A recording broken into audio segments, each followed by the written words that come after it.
નમસ્કાર, હું છું મહેશ ચાવડા.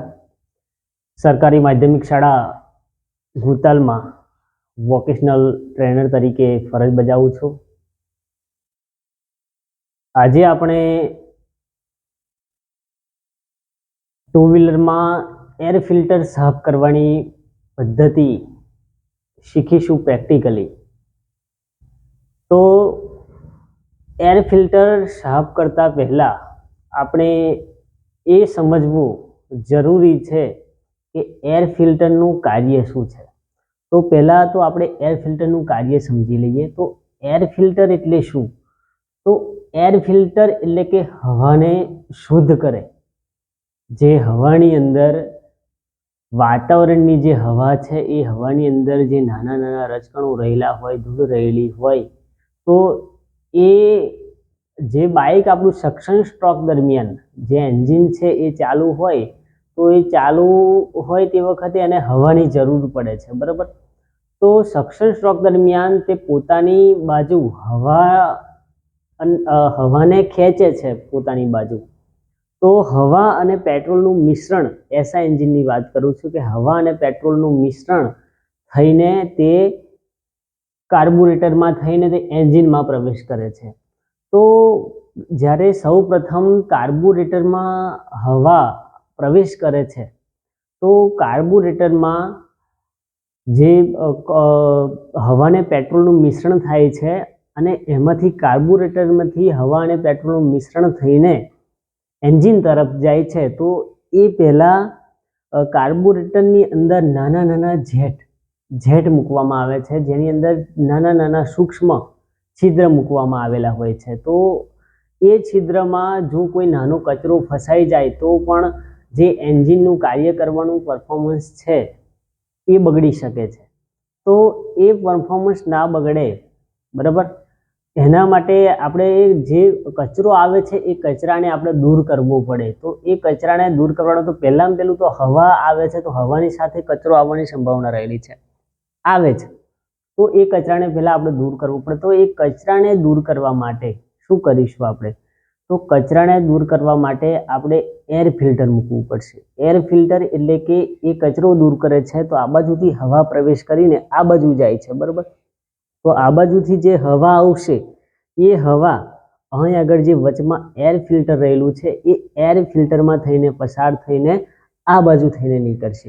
એટલે આ બાજુથી જે રજકણો હવાની અંદર ધૂળ જેવા રજકણો રહેલા હતા એ રજકણો આ એર ફિલ્ટરમાં રહી જશે અને આ બાજુથી શુદ્ધ હવા એન્જિન તરફ જશે, બરાબર. તો આજે આપણે એર ફિલ્ટર જોવાનું છે કે એર ફિલ્ટર, હવે આપણે એર ફિલ્ટરનું કાર્ય સમજી લીધું કે એર ફિલ્ટર શું કામ કરે છે, બરાબર. એર ફિલ્ટર હવાને શુદ્ધ કરવાનું કામ કરે છે.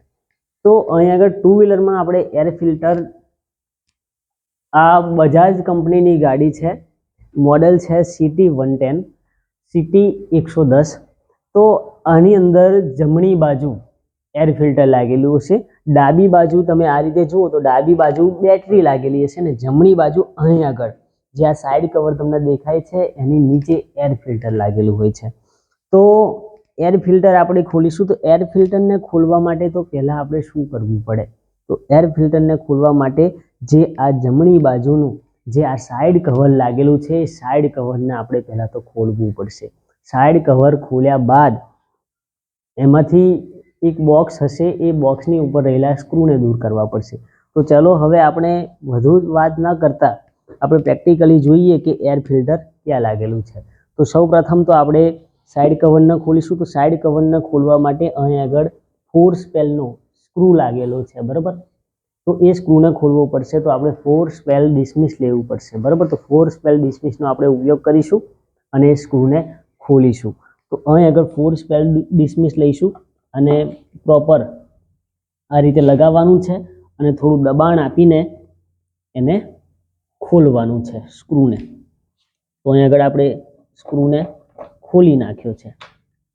હવે સ્ક્રૂને ખોલી નાખ્યો આપણે. હવે સ્ક્રૂને યોગ્ય જગ્યાએ મૂકી દઈશું. હવે શું કરીશું? તો હવે અહીં આગળ આ સાઈડ કવરને લોક કરેલું હોય છે. તો આ બાજુ પુશિંગ લોક હોય છે, બરાબર, દબાઈને લોક કરેલું હોય છે. તો એ પુશિંગ લોકને આપણે કાઢવું હોય તો આપણે શું કરવું પડે? આપણી બાજુ થોડું એને ખેંચવું પડે, એટલે આગળના ભાગે પુશિંગ લોક છે તો આપણે આગળના ભાગેથી એને ખેંચીશું. હું ખેંચ્યું. હવે આ બાજુ સ્લાઇડિંગ લોક હોય છે, બરાબર, એટલે એને ખેંચવાથી એના લોક તૂટી જાય માટે આપણે એને ખેંચીશું નહીં, એને આગળની તરફ થોડોક ધક્કો મારીશું, એટલે આગળની તરફ સરકાઈશું. જો આમ સીધું ખેંચીશું તો એના લોક તૂટી જાય. આ બાજુ સીધું ખેંચવાની જરૂર છે. આ પુશિંગ લોક છે, આ સ્લાઇડિંગ લોક છે, બરાબર. પાછળ સ્લાઇડિંગ લોક આવે અને આગળ પુશિંગ લોક આવે, એટલે સ્લાઇડિંગ લોકને સ્લાઇડ કરવું પડે. તો અહીં પુશિંગ લોકને મેં ખેંચ્યો અને ખોલી નાખ્યો. હવે સ્લાઇડિંગ લોકને શું કરવું પડે? મારે ખેંચવું પડશે. આ જો આપણું આ સાઈડ કવર ખુલી ગયું, બરાબર. આ સ્લાઇડિંગ લોક હતો, આ બધું સ્લાઇડ કરીને અંદર ફિટ કરતી વખતે પણ એ રીતે સ્લાઇડ કરીને નાખવાનો અને પુશિંગ લોકને દબાઈને નાખવાનો, બરાબર. આપણું ઓલરેડી સાઈડ કવર ખુલી ગયું છે. હવે આ સાઈડ કવરને આપણે એક બાજુ મૂકીશું.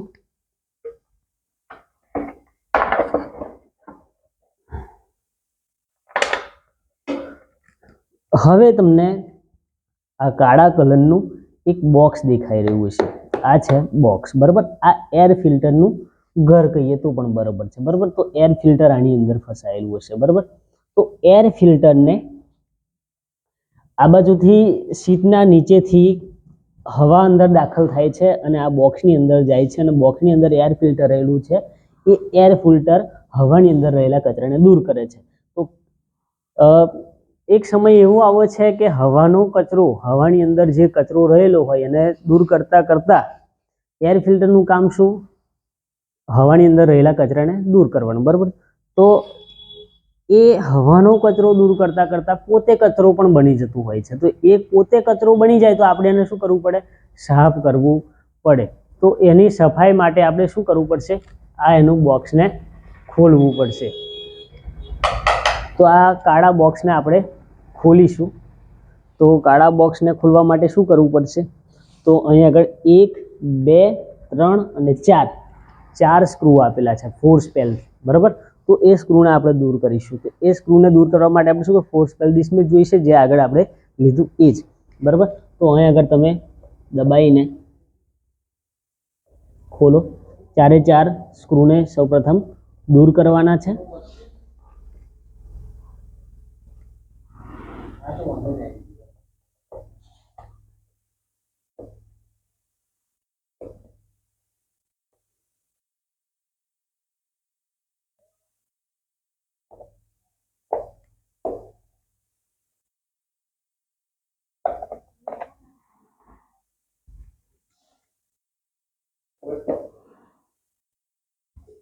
ચાર સ્ક્રૂને હું દૂર કરી રહ્યો છું, તમે જોઈ રહ્યા છો.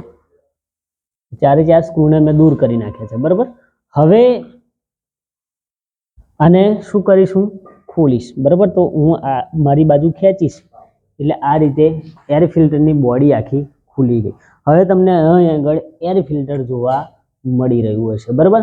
તો આ તમને જે દેખાય છે એ એર ફિલ્ટર છે. તો આ બાજુ તમને 2 ભાગ જોવા મળતા હશે, એક આ બાજુ પોલાણવાળો ભાગ છે અને એક આ બાજુ છે, બરાબર.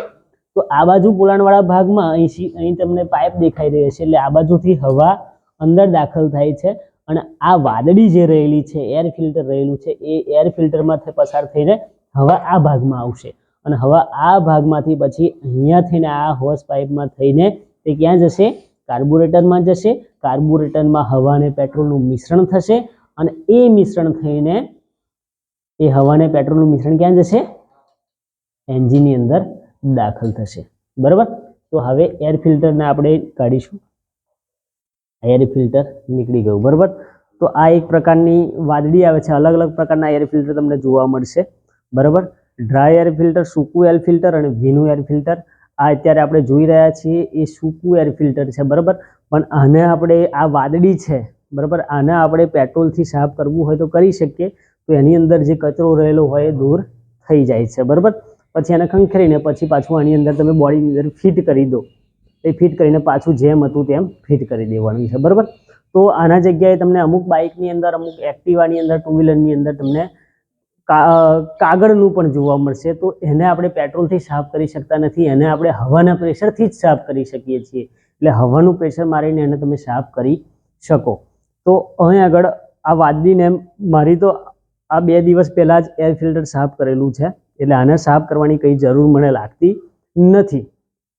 તો આને જો આની અંદર કચરો ભરાઈ ગયો હોય તો એ કચરાને શું કરવું પડશે? મારે દૂર કરવા માટે પેટ્રોલ કાઢવું પડશે, બરાબર? આ વાદળીને દૂર કરવી પડશે.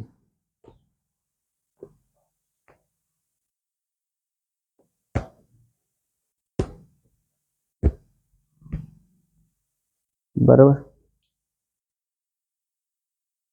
આ વાદળી મેં ખોલી નાખી.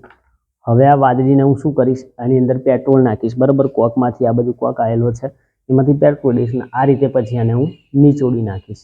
નીચોડી નાખીશ એટલે એની અંદર જે કચરો રહેલો હશે બધો કચરો દૂર થઈ જશે, બરાબર? પછી એ સાફ થઈ ગયા પછી આ રીતે ખંખેરી નાખીશ અને ખંખેરીને પછી પાછું જેમ આ બોડીમાં લાગેલી હતી એમ પાછું એને હું ફિટ કરી દઈશ.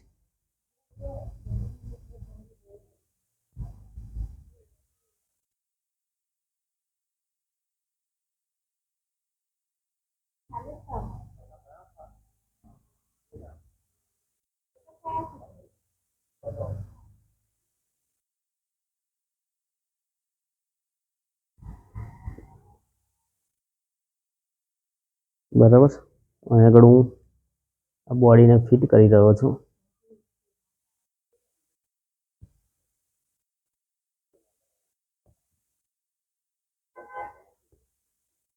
બરાબર, આ કમ્પ્લીટ ફિટ થઈ ગયું છે. હવે આને મારે શું કરવું પડશે? હવે જો તમને એક વાત કે આ વાદળી છે એટલા માટે મેં પેટ્રોલથી સાફ કરી. જો કાગળનું ફિલ્ટર હશે ગોળ ટાઈપનું એ તમને જોવા મળશે, અલગ અલગ ડિઝાઇનવાળા તમને જોવા મળશે એર ફિલ્ટર. આ સૂકું એર ફિલ્ટર છે. અમુક મોટા વાહનોની અંદર જે લોડેડ વાહનો હોય એની અંદર તમને ભીનું એર ફિલ્ટર જોવા મળશે, એને તમે ડીઝલથી સાફ કરી શકો છો, બરાબર?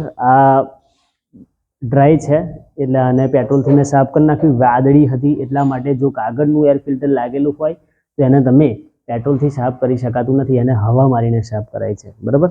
હવે આને મારે પાછું ફિટ કરવું હોય તો શું કરીશ? તો પાછું ફિટ કરવા માટે પહેલાં તો જો મારે આ હાઉસિંગ જે રહેલું છે એર ફિલ્ટરનું, એ એર ફિલ્ટરના હાઉસિંગને કપડા વડે મારે સાફ કરવું પડે, બરાબર? તો કપડા વડે મારે સાફ કરવું પડશે.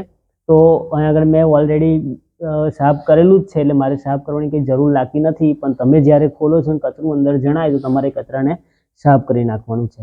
તો હવે ફિટ કરતી વખતે એક વસ્તુનું ધ્યાન રાખવાનું છે કે આ એર ફિલ્ટર છે, બરાબર? આ એર ફિલ્ટર મારે પાછું ફિટ કરવું છે. તો પાછું ફિટ કરવા માટે અહીં આગળ એક નિશાની આપેલી છે. જો અહીં આગળ એક તીરની નિશાની આપેલી છે. આ બાજુ પણ દેખાશે તીરની નિશાની, આ બાજુ પણ દેખાશે, બરાબર? બંને બાજુ તીરની નિશાની એટલે એનો મતલબ શું કે તીર આ રીતે તીર તમારે આ રીતે રાખવાનું છે, બરાબર? અને પછી એને અંદર નાખવાનું છે, બરાબર? તો અહીં આગળ હું તીરને રાખીશ આ રીતે, બરાબર? હવે હું એને અંદર રાખીશ. આ જાળીવાળો ભાગ પેલી બાજુ રાખીશ એટલે કે મોટું કચરું આવે નહીં, બરાબર? જે અહીં આગળ પાછી એની સ્પેશિયલ બેઠક આપેલી છે બેઠકની અંદર હું એને મૂકીશ. હવે મૂકી દીધું. હવે આને સ્લાઇડ કરીશ, અંદર ગતું રહ્યું, યોગ્ય જગ્યાએ ફિટ થઈ ગયું કમ્પ્લીટ, બરાબર? એટલે આ બાજુથી જે મોટું કચરું આવશે એ આ જાળીની અંદર ફસાઈ જશે અને હવાની અંદર જે નાના રજકણો રહેલા છે આ વાદળીની અંદર ફસાઈ જશે અને એ પછી શુદ્ધ થયેલી હવા આ બધું થઈને એન્જિનમાં જશે, બરાબર? હવે મારે શું કરવાનું છે? જે આ બોડી છે એ બોડીને સાફ કરી દેવાની છે અને પછી લગાવી દેવાની છે, સાફ કરી દેવાની કપડા વડે. અને પછી અહીં આગળ પણ આ રીતે સેટ કરવાનું છે. તો અહીં આગળ આ ભાગને તમારે આ ગીસની અંદર સેટ કરવું પડશે. તો અહીં આગળ હું સેટ કરી દઈશ.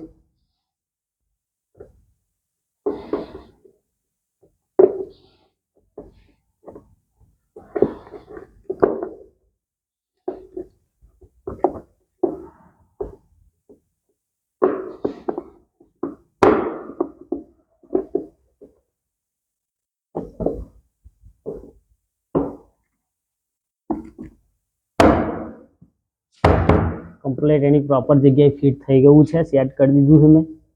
હવે શું કરીશ? જે આના જે 4 બોલ્ટ મેં ખોલેલા હતા એ બોલ્ટને હું લગાવી દઈશ.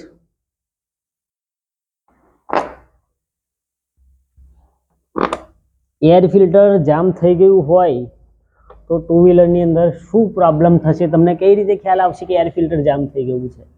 તો એર ફિલ્ટર જામ થવાથી શું થશે? તો તમારી ગાડી તમે જ્યારે દોડાવી રહ્યા છો ત્યારે તમને થોડું એન્જિનનો અવાજ થોડો ચેન્જ થયેલો બદલાયેલો તમને લાગશે કે એનો અવાજ તમને ભારે થઈ ગયેલો લાગશે. આમ દબાતી ગાડી હોય એ રીતે ચાલતી હશે, બરાબર. અને જે તમારી ફ્યુલની એવરેજ કહો છો એ એવરેજ પણ ઘટી જાય એર ફિલ્ટર જામ થવાથી. એટલે પ્રોપર જે હવાનું પ્રમાણ એન્જિનની અંદર જવું જોઈએ એ જાય નહીં. એટલા માટે શું, પેટ્રોલ વધારે ખાય બાઇક, ટુ વ્હીલર તમારું, અને દબાઈને ગાડી ચાલે. એટલે સમજવું કે એર ફિલ્ટર જામ છે તો એર ફિલ્ટરને તમારે સાફ કરી નાખવાનું છે. જો ચેન્જ કરવા જેવું લાગે તો ચેન્જ કરી દેવાનું છે, બરાબર. અહીંયા આગળ મેં કમ્પ્લીટ પ્રોપર ફિટ કરી દીધું છે. હવે શું કરીશ કે હવે મારે પાછું આ સાઈડ કવરને ફિટ કરવાનું છે. તો આ સાઈડ કવરને હું લગાવી દઈશ. તો અહીંયા આગળ મેં તમને કીધું હતું કે અહીં સ્લાઇડિંગ વાળો ભાગ છે તો સ્લાઇડ કરીને મારે અંદર નાખવું પડશે. તો અહીંયા આગળ શું કરીશ, સ્લાઇડ, અહીંયા આગળથી મારે આ લોકને સ્લાઇડ કરીને નાખવું પડશે, બરાબર. સ્લાઇડ લોક થઈ ગયો. જો હવે આ ભાગને કેવું નાખવું પડશે, પુશ કરીને, બરાબર, દબાઈ દીધું, બરાબર. હવે પ્રોપર ફિટ થઈ ગયું. હવે મારે સ્ક્રૂને લગાવી દેવાનું છે. તો અહીંયા આગળ હું સ્ક્રૂને લગાવીશ, બરાબર. ખાસ બહુ વધારે તાકાત આની પર લગાવવી નહીં, કેમ કે આ એક પ્લાસ્ટિક છે. પ્લાસ્ટિકને વધારે તાકાતથી તમે ફિટ કરશો તો આ પ્લાસ્ટિક તૂટી પણ જાય, બરાબર. તો બહુ હળવા હાથે એને ફિટ કરવું, એટલો બધો લૂઝ પણ ના રાખવું, બરાબર. હવે આ પ્રોપર ફિટ થઈ ગયું છે, બરાબર. તો હવે તમે એર ફિલ્ટર ખોલવાના સ્ટેપ સમજ્યા હશો. એર ફિલ્ટર કઈ રીતે ખુલી શકે, બરાબર. તો કઈ બાજુનું કવર આપણે ખોલ્યું હતું, જમણી બાજુનું, બરાબર. જમણી બાજુનું કવર ખોલીને પછી આપણે શું કર્યું, એર ફિલ્ટર કાઢ્યું, એને સાફ કર્યું. હવે આપણે જે બાઇકનું ફાયરિંગ જોઈ લઈએ.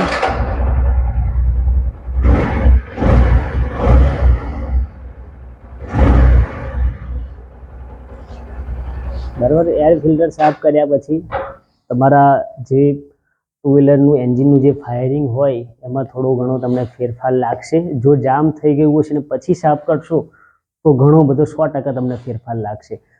તો આ બાઇકની અંદર એર ફિલ્ટર પહેલેથી સાફ જ હતું, પણ એક વસ્તુ તમને સમજાવવા માટે આ વસ્તુ કરવામાં આવી છે, આ પ્રેક્ટિકલ કરવામાં આવ્યું છે કે તમે સમજી શકો કે કઈ રીતે ટુ વ્હીલરનું એર ફિલ્ટર સાફ થઈ શકે. તો હું આશા રાખું કે તમને આ વિડીયોની અંદર પ્રેક્ટિકલી એર ફિલ્ટર કઈ રીતે સાફ કરવું તેનું સંપૂર્ણ નોલેજ મળ્યું હશે. હવે તમે તમારું ટુ વ્હીલર હોય ઘરે અને તમારે એનું એર ફિલ્ટર સાફ કરવું હોય તો કરી શકો કે ના કરી શકો, કરી શકો, બરાબર. તો તમે તમારા ટુ વ્હીલરનું એર ફિલ્ટર સાફ જે અહીં આગળ સ્ટેપ બતાવવામાં આવ્યા છે એ અનુસરીને તમારા ઘરે ટુ વ્હીલર હોય કાં તો કોઈ તમારા આજુબાજુ પડોશીના બાઇકમાં કંઈ એવો પ્રોબ્લેમ થયો હોય તો તમે એનું એર ફિલ્ટર તમે સાફ કરી આપી શકો. તો હું આશા રાખું છું કે તમને આ વિડીયો ખૂબ જ પસંદ આવ્યો હશે. આભાર.